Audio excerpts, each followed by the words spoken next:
Hello everyone. तो आज के क्लास में हम लोग सीखने वाले हैं दशमलव का जोड़ और घटाव।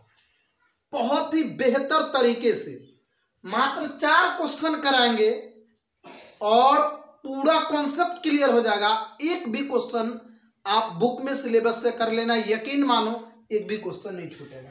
कॉन्सेप्ट को समझिएगा। तो सबसे पहला जो क्वेश्चन है ध्यान से देखिएगा, ये वाला कि 7.5 21.41 और 17.3 को जोड़े, यानी इस तीनों को जोड़ना। ध्यान दीजिएगा कि दशमलव के बाद वाले अंक को अलग अलग करके पढ़ा जाता है। इसको हम 41 या फिर 41 नहीं कह सकते हैं, 41 बोलेंगे, यानी 4 और 1।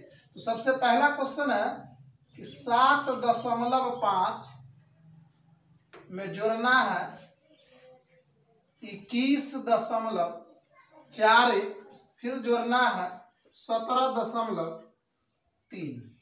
ये भाई कैसे जुटेगा?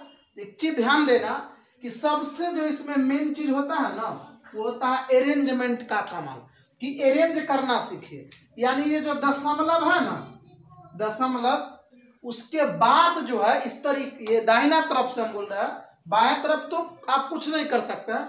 दशमलव के बाद ध्यान से देखना, दाहिने तरफ जो है कि जितना डिजिट का, अगर ये सबसे ज्यादा डिजिट, इसमें 2 डिजिट है, 4 और 1, तो सब 2-2 डिजिट का होना चाहिए। लेकिन उस में सिर्फ 5 है, तो यहाँ पे आप लगा दीजिएगा 0।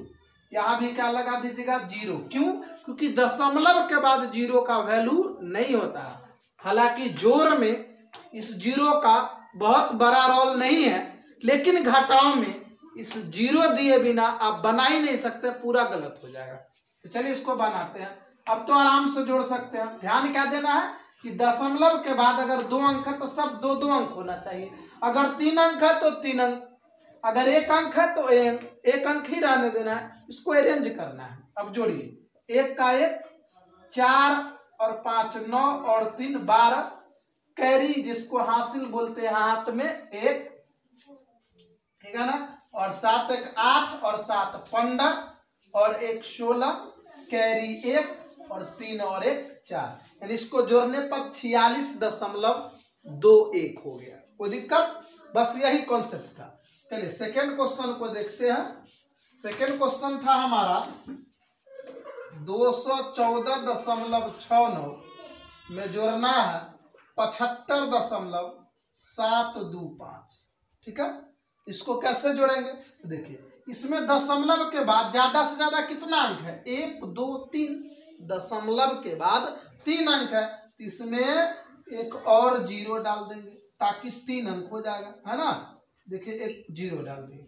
अब सबको जोड़ दीजिए। तो ये तो हो गया 5 9 2 11, कैरी 1 7 6 13 और 1 14, फिर से कैरी 1 5 4 9 और 1 10, कैरी 1 7 1 8 और 1 9 और ये 2 का 2, यानी हो गया 290.415। ठीक है, तो इस तरीके से आप कोई भी जोड़ बना लेना। ध्यान क्या देना है, एक बार फिर से बता रहा हूं कि दशमलव के बाद सभी जो जितना भी डिजिट है सब में उतना ही डिजिट होना चाहिए। अगर क्वेश्चन में है तो अरेंज करने की जरूरत नहीं है। जैसे देखिए, अगर आपको बोल दे कि 7.2 और 5.4 को जोड़ना है, तो इसमें कोई 0 नहीं लगाएंगे, क्योंकि इसमें भी पॉइंट के बाद 1 अंक है, इसमें भी पॉइंट के बाद 1 अंक है। तो ये तो बहुत सिंपल है, बना लिया। लेकिन अगर किसी में, जैसे देखिए यहाँ पे 2 अंक है, इसमें 3 अंक है, इसमें 1 अंक है, इसमें 2 अंक है, तो इस तरीके से अरेंज करके जोड़िएगा, कहीं दिक्कतें नहीं आएगी।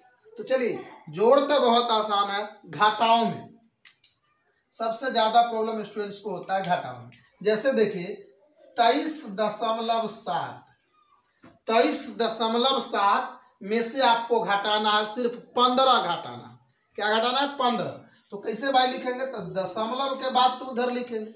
अब देखिए, जब दशमलव के बाद कईगो 0 है, ध्यान से देखेगा, दशमलव के बाद कितना 0 है, इसमें कितना अंक है? तो 1 अंक है, तो 1 0 डाल दीजिए। अब घटाइए, यहाँ पे हो गया 7, ये सिंपल वाला था। यहाँ पे दशमलव और 13 में से 5 गया 8 और ये आपका, यानी 8 पॉइंट का 5 7 हो गया।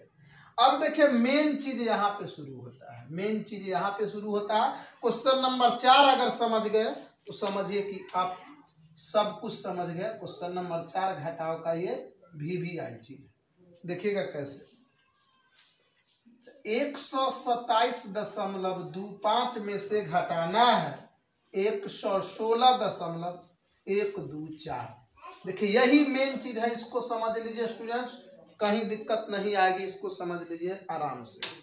देखिए भाई अब ये घटाए तो घटाए कैसे, वही वाला कॉन्सेप्ट कि इसमें दशमलव के बाद 3 अंक है, तो यहाँ भी 3 अंक पुराना है तभी आप घटा पाएंगे। तो यहाँ पर 1 लगा देंगे 0, क्या लगा देंगे 0। अब इसको घटाइए 10 में से, अब तो इंक हो गया, कैरी लेंगे तो इससे कैरी देगा तो हो जाएगा 10 में से 4 गया 6, और ये 4 था, पैंचा दिया, सॉरी 5 था, एक इसको कैरी दिया तो 4 में से 2 गया 2, और 1 में से 1 गया 1, और ये आपका हो गया दशमलव। 7 में से 6 गया 1, 2 में से गया 1, और ये आपका कट गया। ये आपका सही आंसर है, ठीक है ना। इस तरीके से जो है दशमलव का जोड़ और घटाव